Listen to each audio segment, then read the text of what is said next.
नमस्कार दोस्तों। Trending star और पावर स्टार अब एक साथ हो चुके हैं। दोस्तों ये सभी को पता है कि लखनऊ अवार्ड शो में रवि किशन सर ने एक दूसरे के मन में जो भी भ्रम थे उसको दूर किए। दोस्तों इस वीडियो में एक बहुत ही ज़बरदस्त न्यूज़ दूंगा जो कि आप लोग सुनेंगे तो बिल्कुल खुश हो जाएंगे। और शायद आप लोग काफ़ी दिन से वेट भी कर रहे हैं कि ट्रेंडिंग स्टार और पावर स्टार एक साथ मिलकर कुछ अलग धमाल कर दे।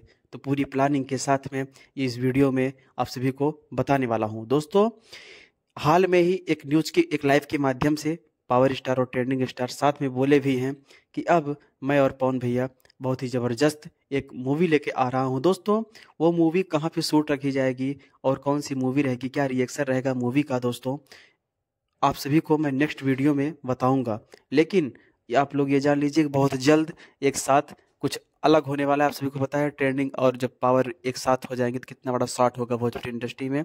तो प्लीज़ आप लोग से निवेदन है कि अगर आप लोग ट्रेंडिंग स्टार जी के फ़ैन हैं या फिर पावर स्टार जी के फ़ैन हैं तो एक प्यारा सा कमेंट जरूर करिएगा कि आप लोग खुश हैं या फिर नाराज़, क्योंकि पवन खेसारी अब एक साथ में मिलेंगे। और रवि किशन जी ने एक साथ इन लोग को लखनऊ अवार्ड शो में कराया, सभी को पता है। तो प्लीज़ जय भोजप्रिय समाज, लव यू ऑल। वीडियो कैसा लगा एक प्यारा सा कमेंट जरूर करिएगा और अगर अच्छा लगा हो तो शेयर जरूर करिएगा दोस्तों। जय हिंद, जय भारत।